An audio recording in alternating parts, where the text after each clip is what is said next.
Hi everyone. June 14 ലോക രക്തദാന ദിനം, വേൾഡ് ബ്ലഡ് ഡോണേഴ്സ് ഡേ.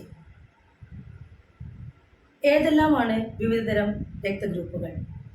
ഏതെല്ലാം ബ്ലഡ് ഗ്രൂപ്പുകാർക്ക് ബ്ലഡ് ദാനം ചെയ്യാം? ആരിൽ നിന്നെല്ലാം രക്തം സ്വീകരിക്കാം? കൂടുതലായി നമുക്ക് നോക്കാം. പ്രധാനമായും 4 തരം ബ്ലഡ് ഗ്രൂപ്പുകളാണ് മനുഷ്യരിൽ കാണപ്പെടുന്നത്.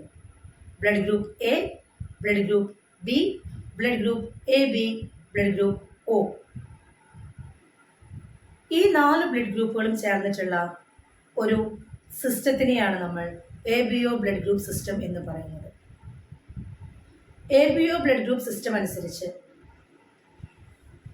ആർക്കെല്ലാം ദാനം ചെയ്യാം, ആരിൽ നിന്നെല്ലാം ബ്ലഡ് സ്വീകരിക്കാം, ഒരു എളുപ്പമാർഗത്തിലൂടെ നമുക്കത് മനസ്സിലാക്കാം.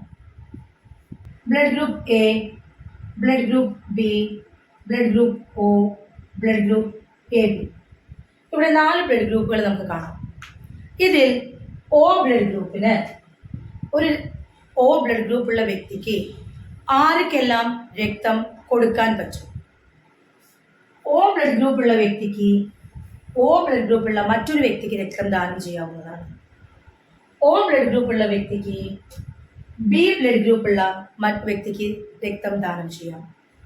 ഒ ബ്ലഡ് ഗ്രൂപ്പുള്ള വ്യക്തിക്ക് എ ബ്ലഡ് ഗ്രൂപ്പുള്ള വ്യക്തിക്ക് രക്തം ദാനം ചെയ്യാം. അതുപോലെ ഒ ബ്ലഡ് ഗ്രൂപ്പുള്ള ഒരാൾക്ക് ഒരു AB ബ്ലഡ് ഗ്രൂപ്പുള്ള ആൾക്ക് രക്തം ദാനം ചെയ്യാൻ പറ്റും. എന്നാൽ ബി ബ്ലഡ് ഗ്രൂപ്പുള്ള ഒരാൾക്ക് മറ്റൊരു ബി ബ്ലഡ് ഗ്രൂപ്പുള്ള ഒരാൾക്ക് രക്തം ദാനം ചെയ്യാം. കൂടാതെ ഒരു AB ബ്ലഡ് ഗ്രൂപ്പുള്ള വ്യക്തിക്ക് രക്തം ദാനം ചെയ്യാം. ഒരു എ ബ്ലഡ് ഗ്രൂപ്പുള്ള വ്യക്തിയാണെങ്കിൽ ആ വ്യക്തിക്ക് മറ്റൊരു എ ബ്ലഡ് ഗ്രൂപ്പുള്ള വ്യക്തിക്ക് രക്തം കൊടുക്കാം. അതുപോലെ AB ബ്ലഡ് ഗ്രൂപ്പുള്ള വേറൊരാൾക്ക് രക്തം ദാനം ചെയ്യാം. നമ്മുടെ 4ാമത്തെ ബ്ലഡ് ഗ്രൂപ്പായിട്ടുള്ള AB ബ്ലഡ് ഗ്രൂപ്പ് നോക്കുകയാണെങ്കിൽ എല്ലാവരിൽ നിന്നും രക്തം സ്വീകരിക്കുകയാണ് അവർ ചെയ്യുന്നത്. അതുകൊണ്ട് തന്നെ AB ബ്ലഡ് ഗ്രൂപ്പിന് നമ്മൾ പറയുന്ന പേരാണ് ലോക രക്ത സ്വീകർത്താവ് അല്ലെങ്കിൽ യൂണിവേഴ്സൽ ബ്ലഡ് റെസിപ്പിയൻറ്റ്. നമ്മൾ ഒരു തവണ രക്തം ദാനം ചെയ്യുമ്പോൾ നമ്മിൽ നിന്നും 450 മുതൽ 500 ml വരെ രക്തമാണ് ഒരു തവണ എടുക്കുന്നത്.